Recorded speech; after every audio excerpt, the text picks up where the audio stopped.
See how fine it is? And this is how it comes. Now this is what potting soil looks like. Hi everybody, it's Robbie from Southern California, and today I wanted to talk about one quick thing on how I start my seeds. Now there's a lot of good products you can go out there, and this is one, and I have bought it, and this is a seed starting mix. And it's very fine, and it's basically, if you read the ingredients, it's basically a peat moss and there's some vermiculite in it. It's very, very simple. I also have used potting soil. And if you read the ingredients on potting soil, well, you know, it's different in different states. But technically, the ingredients in potting soil is forest products, compost, peat moss, and perlite. So it's kind of got the same thing, and what it is a seed is like an egg. It's got its own food inside the seed. So, you know, you've got an egg and there's a yolk, and the baby chick takes 21 days if it's a chicken to hatch, and all the food it needs while it's growing is in there. Well, it's the same thing with a seed.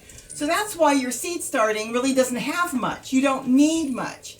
But it depends on, you know, if you're on a fixed budget and you don't want to be buying this and buying that.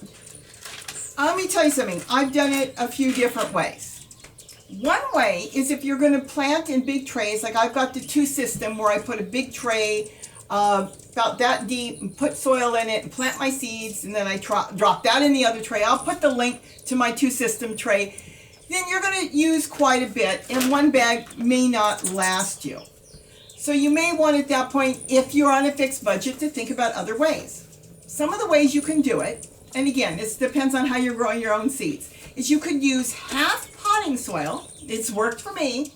And then the top layer, since the seed isn't sending its roots out that quick, about 1 to 2 inches, if you're doing a bigger container, you can put seed starter on the top.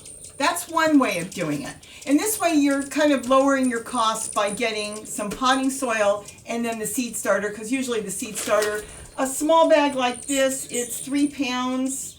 It's about $5, $6, and you can get a big bag of potting soil for the same price a lot of times. So that's one way of doing it, putting your seed starter on the top so your seeds start to grow with a simple potting mix underneath if you're using something that's tall. And then, of course, if you're using smaller containers, you can go straight with that. But I didn't buy seed starter this year for all the plants that I started here on the table and other places. I simply went with a potting soil. And what I've done is I've sifted it. The main thing with your seed starter is it's a very fine soil. And that's because not all your seeds are as big as, let's say, a pea. You know, peas are quite big. And they're strong, push their way through if the soil has got a lot of chunks to it. You know, because this potting soil is full of big wood chunks. It's, like it says, it's forest matter. So it's got little branches and leaves and stuff in there.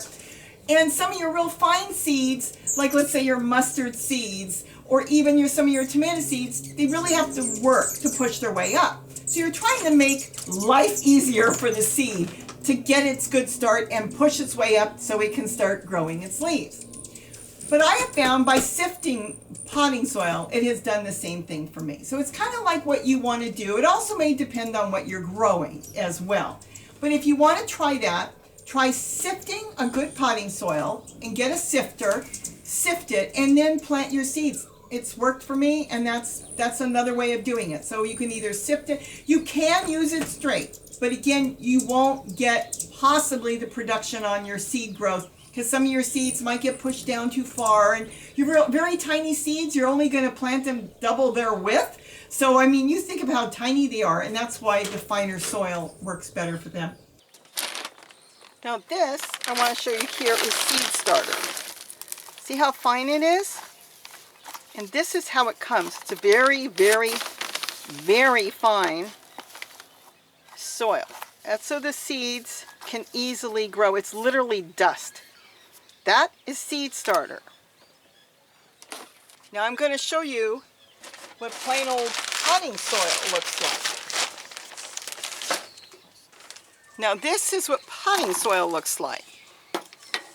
See here, it's full of a lot of big, large pieces. It would be harder for some of the very small seeds to go through. And that's what the difference is, really.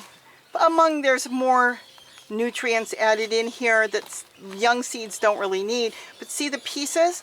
Potting soil's got a lot more larger pieces to it. And that's why a lot of people like seed starter. Now, there is another way to do this, and this is what I was saying. I have gotten a strainer. They sell these. I actually got it at a dollar store. I bought this one at Daiso. And they do this so you can make your own seed starting. And all you do is just put in your potting soil and sift it, because if you're not using a lot. Now, if you're a big farm and you're going to be planting hundreds and hundreds of plants, you probably go crazy doing this. But look at this. Look how beautiful that is. Now, you've got super fine soil ready to plant seeds in. One more little tip I want to give you. So I hope I've given you something to think about. I a lot of times put on something this tall, I might fill it that much with plain old potting soil, and then on the top, I use this same potting soil I've used with all my plants, but I sifted it so it was fine, so the seeds could push their way up. And that's it. You know, you use what you want to use, you use what's good for you, and if you've got a good compost in your yard, or we've got broken down wood chips that have, been really breaking down so it's turned into a nice compost, you can sift that too and use it. Gary uses that all the time.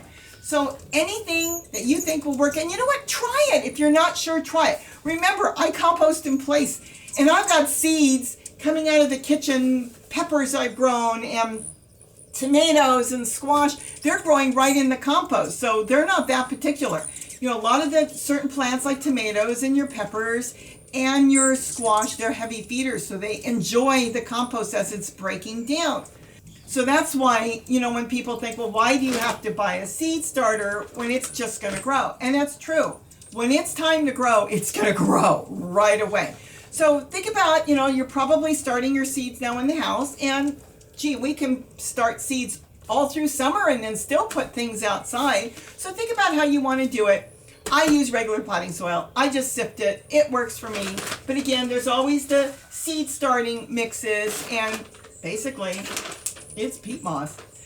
And like I said, this is peat moss and forest madder. So whatever you want to use, try different things, see what works best for you and what you're growing. So I hope I've given you some ideas. I'm just telling you how I'm doing it. And you take something that I'm doing and maybe tweak it where it's going to work better for you, because everybody's got their own way, and what may work for me may not work for somebody else, or they've taken what worked for me and said, hey, I got an idea, I can do better than her. Then do it, and then let me know how it worked for you. Have a great day, and don't forget to eat what you grow. Bye-bye. Here's one more little tip I want to maybe add in here, even though it has nothing to do with seed starting. Sometimes you might have had some soil left in potting soil that you didn't use last year, and it's starting to dry out. See how it's drying out? Well, I have fixed mine by simply watering it and leaving it for a couple days. In a couple days, just by adding water to it, it refreshes it just like it was the day you bought it, because when you bought it, it was damp. And it will bring back the soil, bring it back to life, and it will be just perfect for planting, and it will feel so good. So if you've got a dried out bag of soil, don't throw it away. Just open it up, water it, and then close it back and leave it for a couple days. And you should be good to go on planting in your dried up old potting soil you didn't use.